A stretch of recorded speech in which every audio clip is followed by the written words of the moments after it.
little reception in the European Parliament. First of all, if you wonder who is this lady here, I'm Hannah Neumann. I'm a member of the European Parliament, so I can rent these spaces when I'm asked by friends. I'm also the chair of the delegation for relations with the people of Iran, how we call it since I took office.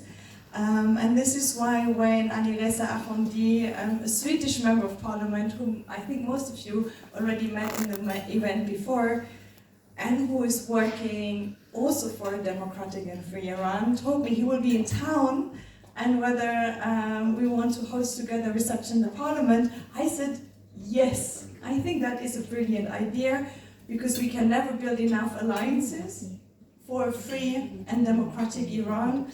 And we can never, ever, often enough remember people around here who may not wake up in the morning thinking about Iran, about what Iranians inside Iran, but also outside of Iran, are fighting for each and every day. One key alliance is members of parliament, European members of the European Parliament, members of national parliaments, of different countries, of different political affiliations. Some with Iranian roots, some just deeply caring about equality and freedom.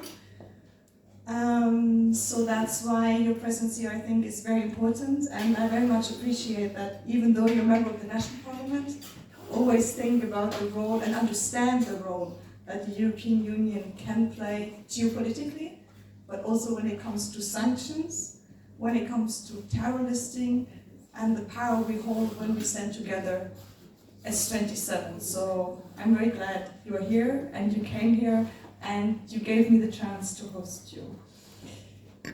I think it is also crucial when we want to build alliances that we share perspectives from different sectors. So one thing is politicians who can speak and who, when they are in power, can make decisions.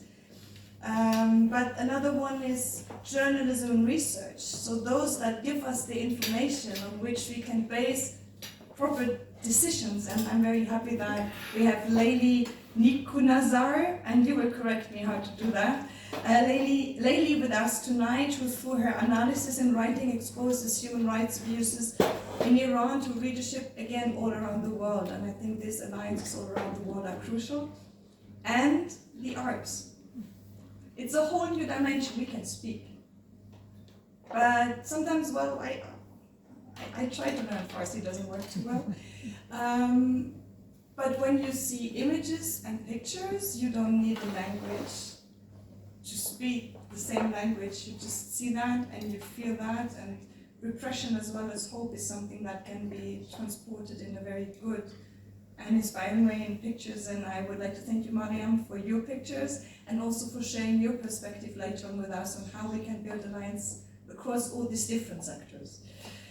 What remains missing in our discussion tonight, again, sadly, are and will be the voices from inside Iran. Because repression in Iran is increasing even more, and everyone who's knowingly speaking to us, or just to the wider audience in the internet, is immensely under threat. One of these voices is Nasrin Sotoudeh, who has won the Sakharov Prize of the European Parliament, which is why she's very dear to us. Always be careful what people put behind you when you speak, by the way. It can even get you out of Parliament, but I think that one's fine.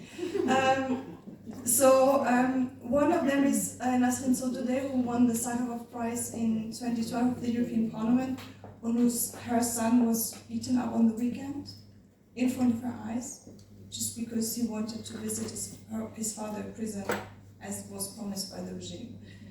So this is just, it's just one case of so many more people under repression, on death row today.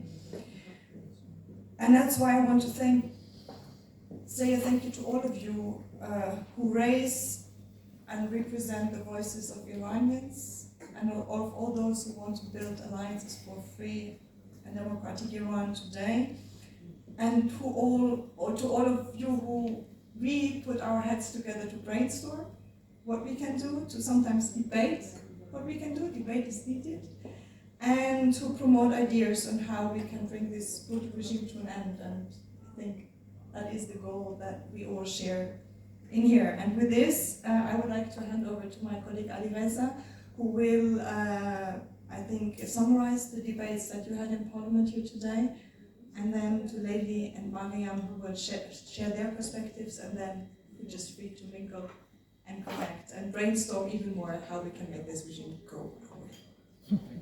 Thank you. Thank you, Hannah. Thanks to everyone who has honored us with their presence here. I want to start by saying special thanks to Hannah, not just for hosting this event.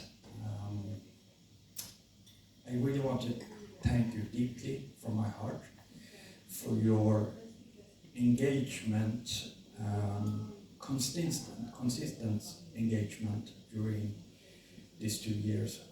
We have seen politicians come and go during these 2 years, but we have few voices that has standing beside what they promised from start, and you're one of them. And I think I can proudly say from a lot of people with Iranian background that they are grateful for the work you do. Politics for me is about building alliances, building majorities, and make sure that the values that once made you politically active has the possibility to grow, to be implemented. And that's why it makes me happy that even though that European Parliament are fragmented, divided, at least around the Iran issue is strong. We have vast majority when it comes to a shift in the European policies against Iran, and I'm really happy for that, and you have made a huge contribution to that. When it comes to what we do is not about me, it's not about Hannah, it's about lost dreams, lost opportunities, ability to have what we might taken for granted, rights that generation before us fought for, made sacrifices for, but it's also under attack right now, here, also in West. So for me, this is about 80% of Iranian people are under 40. We want to give them opportunity for another future, give them possibility to decide for themselves, decide what they want to be, what dreams they want to pursue. And for being able to do that, we have a couple of missing links. One of them is lack of unity. I think every session that me or Hannah or anybody else participate, the first thing has been said is Iranians doesn't have unity. And I always say in interviews, others, that one of the biggest things that the Islamic Republic has managed and mastered by now is creating lack of trust. Lack of trust creates a perfect situation for them to divide and conquer. And this is exactly what they do, divide and conquer. Because they know if we work together, we are a force that no one can beat. It doesn't matter if you're right-winged or left-winged. Everyone who has fought during these 46 years wants basic freedoms, basic human rights, gender equality, be able to make decisions for themselves. The event we had today, it was quite technical. boring. No, but if that's you want. what we need. That's what we need. We need, also giving suggestions how to make sure that this rotten regime falls. Beautiful words and slogans are fantastic, but we need to also make sure that we reach our goal. I don't like Trump, but I have fought the ideology he's representing for 23 years during whole my political career. But with him at the White House, this is our best opportunity to make significant changes the next couple of years. Hannah might not agree. I might hope you're right on this one. I really hope, not for me or not for you, it's more for the Iranian people, because 46 years of oppression, on violence, it must come to an end eventually. Thank you everyone for taking your time. I know that everyone is busy. Hannah is really busy. We have session 3 week in the Parliament in Sweden, so that's why we are here. We try to do a series of events each time covering different topics. And we want to have a diversity of voices, because if it's only me repeating the same things all over, no one will listen in the end. People get bored, they don't want to listen. So let's try to diversify the voices, make sure that the voiceless people get the voice, the people in Iran. That's why we have a video podcast project. We are not in front of the camera, but we are financing that podcast to make sure that the people that newly has come from Iran get their voice, can tell the world this is our reality. And this is what we need to do, make sure that everyone has the opportunity to speak. I have my platform, but we need to create more platforms for others to say what is in their mind. With those words, once again, thank you. I also want to thank Maneli and Ruth and everybody else. We have guests from US, all the way from Texas. So we see the sacrifices everyone is doing to bring freedom for people in Iran. So from the deepest of my heart, thank you very much, everyone. And hopefully our common fight will reach a good result in the end. Thank you.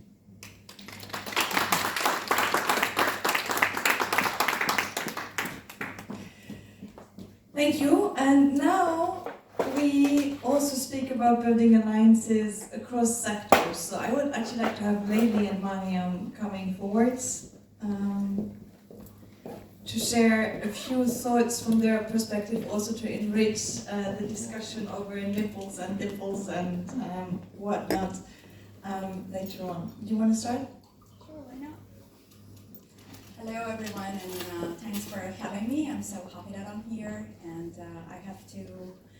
I told Hannah already that I appreciate her work so much. Yesterday I was going through some of her statements, and I saw somewhere that she had mentioned that she's going to keep her eyes open on the Iranian women movement. And now, I think that it was you mentioned that 2 years ago, I think that during the Mahsa Amini movement, and now we are here. So this is really interesting for me, and I appreciate it. So I'm invited here to talk about the intersection of Mahsa Amini movement, or let's say Iranian women movement and media. Right now, we are all aware of the role of the media in our, everyday life. We know how media is interwoven with all aspects of our life. But when it comes to social movements and media and what we witnessed during the Mahsa Amini movement, it's not only the influence of media on the movement, but also the influence of the movement on media itself. So, as an example, for example, think about the song برای, which became the representation of kind of the audio statement of the Masarjina Amini movement. The song became very famous, and ultimately the singer won a Grammy for the song.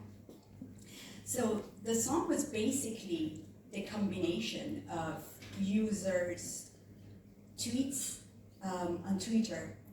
The singer put all these tweets, which all were about their aspirations for the future of Iran. Put this together, all those tweets, and he created a song. So think about the intersection of activism, media, art, and how all these, came together in order to kind of relay the message of the Iranian movement. So we all witnessed the role of social media platform and how the message of Iranian women transited into social media platforms and found its way to kind of, it transcended the borders. It became a transnational cause. It affected on our sisters, Afghan sisters in Afghanistan as well. They started to raise their voice as well, which is so inspiring.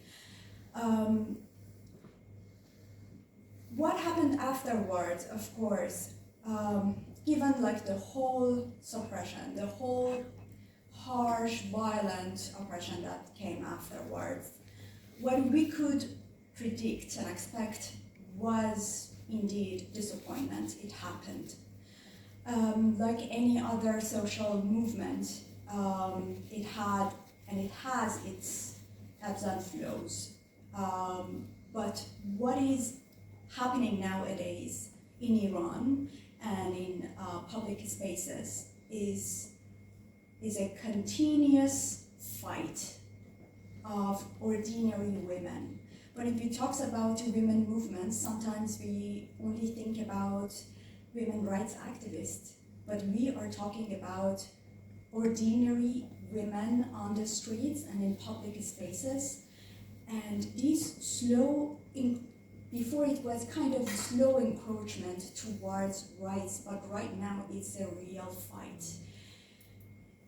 What happens is that on a daily basis, we see news, videos of women standing for themselves, raising their voice in public spaces, in metros, on bus, on the streets, on a daily basis.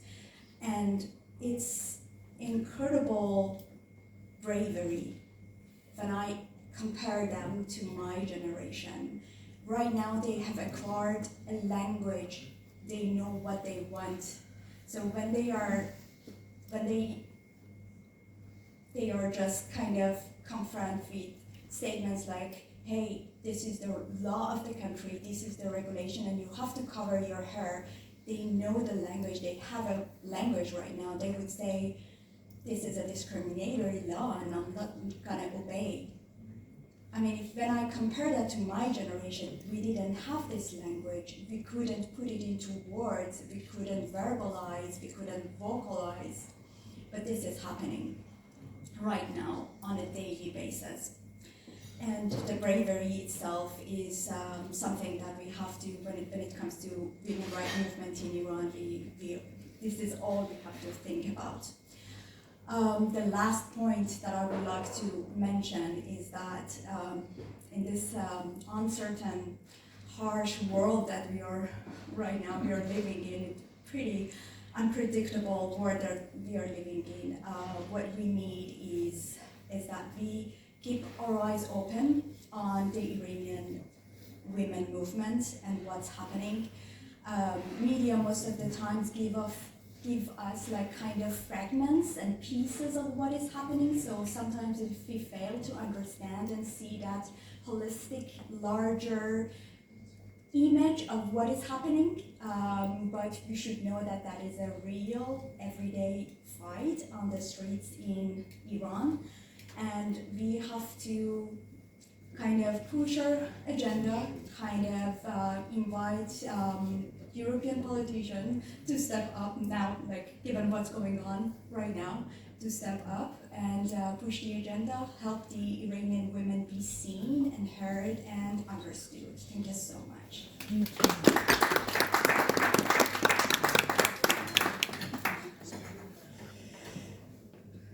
That was a big sign of hope, and I need to make one tiny confession. I actually took also inspiration from Shermin's song for one of my speeches that goes, "What would the world without the Islamic Republic be like?" And I just took Twitter replies that I got on Twitter to this question, and I think until today it's, once an Iranian teenager told me that she's learning English with that speech. So he inspired even into politics, and I think Iranian women are inspiring women all around the world to find exactly this language and clearly point out the discrimination that they face in their contexts. And I know that Afghan and Iranian women, for example, are giving each other a lot of strength via the arts. Thank you. Hello.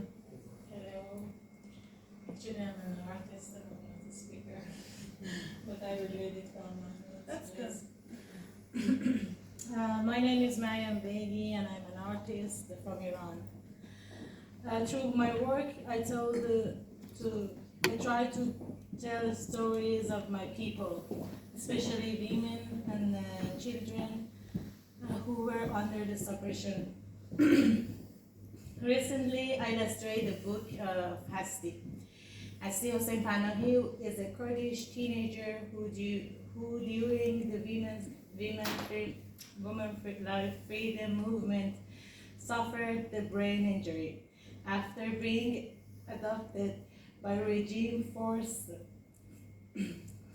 to attempt an escape. To this day, she has not fully recovered. Hasti is a courageous young girl who, after leaving Iran, published her poetry and stories, which I had the honor to illustrating them. Over the past year, I had also worked extensively on projects related to children's rights in Iran, and the narratives of Iranian women's resistance beyond the country's borders, including exhibitions and performances. I vividly remember the day when I worked with anger and sorrow, repeating the names of my sisters to myself, weeping for the injustice they faced, and kept reminding myself, silence in face of oppression is not an option. Silence is competitive with the oppressor. At the same time that I'm here with you, Islamic Republic has stepped up issuing harsh sentences and unfair trials for activists inside Iran. Bakhshan Azizi and many others faces the death penalty. And we need your help to stop these terrible sentences. We must keep women's life freedom alive and nurture the hope in the heart of young Iranians who are full of talent, art, and culture. I have sisters and brothers in Iran, remembering with love and creativity and motivation, carrying a rich historical and cultural heritage. Yet, they are forced to spend their youth in despair, facing weapons and gloves out of the fear of their regime.